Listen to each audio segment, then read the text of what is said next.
الحمد لله نحمده ونستعينه ونستغفره ونعوذ بالله من شرور أنفسنا ومن سيئات أعمالنا من يهده الله فلا مضل له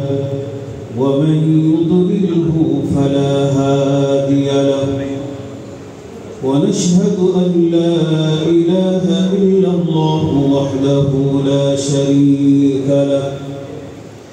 ونشهد أن سيدنا ونبينا وشفيعنا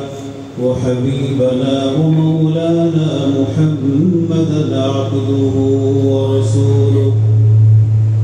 أما بعد فأعوذ بالله من الشيطان الرجيم بسم الله الرحمن الرحيم قل لئن اجتمعت الإنس والجن على أن يأتوا بمثل هذا القرآن لا يأتون بمثله ولو كان بعضهم لبعض ظهيرا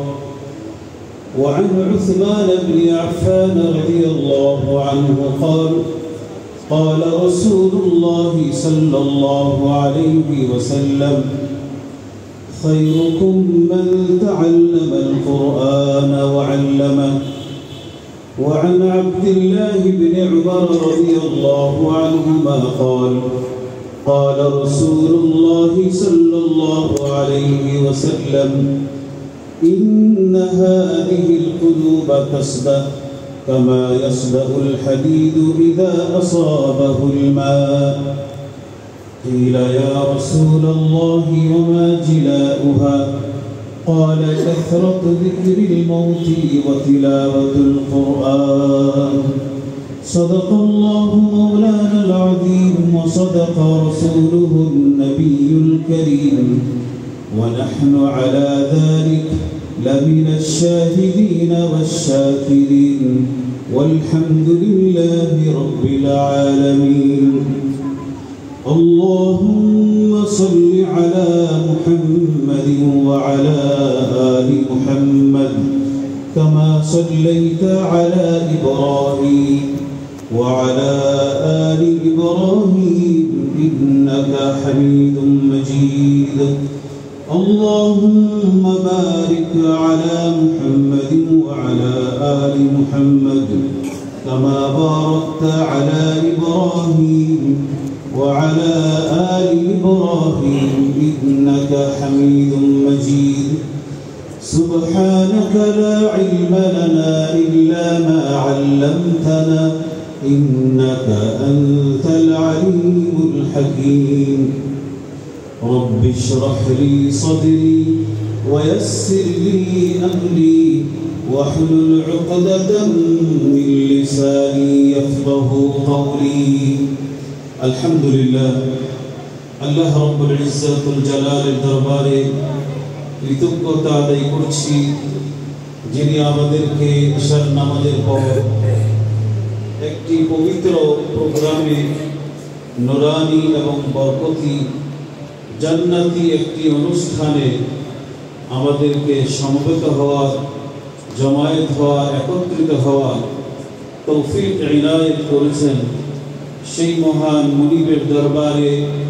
মালিকের দরবারে শুকরিয়া আদায় করে সকলে বলি আলহামদুলিল্লাহ আজকে মিফতাহুল উলুম সুবহানিয়া মাদ্রাসা কর্তৃক আমাদের অত্যন্ত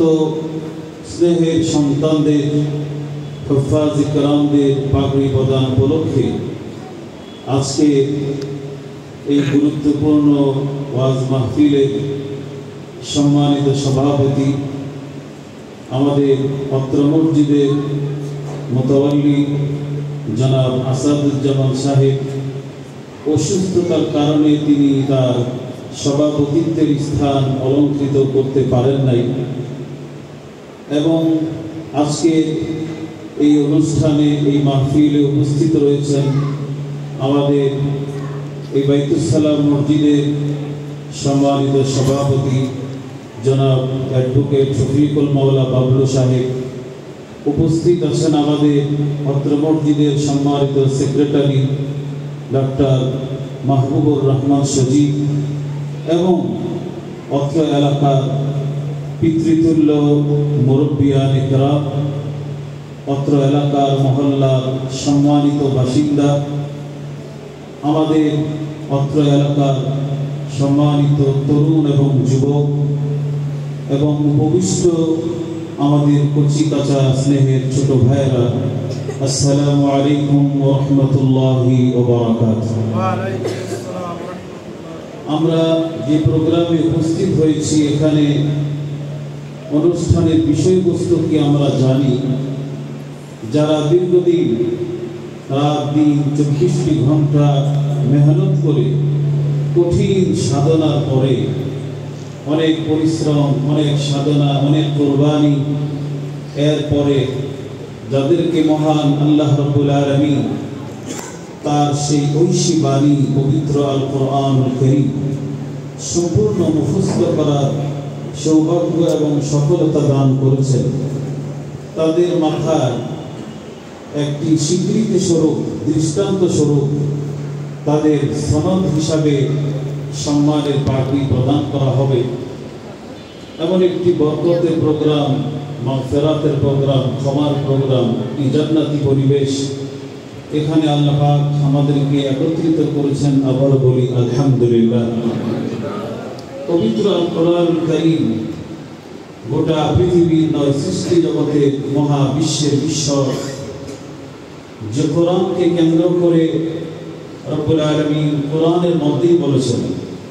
লাউ আনজালনা হাযাল কুরআন আলা জাবাল লারাআইতাহু খাশিআন মুতাসাদ্দিআন মিন খাশিয়াতিল্লাহ। আল্লাহ পাক নিজেই কোরআনের মধ্যে বলেন কোরআন সম্পর্কে, এই মহাগ্রন্থ আমি যদি পাহাড়ের উপর অবতীর্ণ করতাম, তো কোরআনের যে ওজন, কোরআনের যে পাওয়ার, এর যে ভার, এতে পাহাড় তোলার মতো ছিন্ন ভিন্ন হয়ে রাজা রাজা হয়ে যেত। পাহাড় তার স্বস্থানে স্থির থাকতে পারত না কোরআনের ওজনের কারণে। নবী আলাইহিস সালামের উপর যখন ওহী নাজিল হতো, শীতের মৌসুমেও নবীজি কপাল বেয়ে গরমের সময়ের মতো ঘাম বের হতো,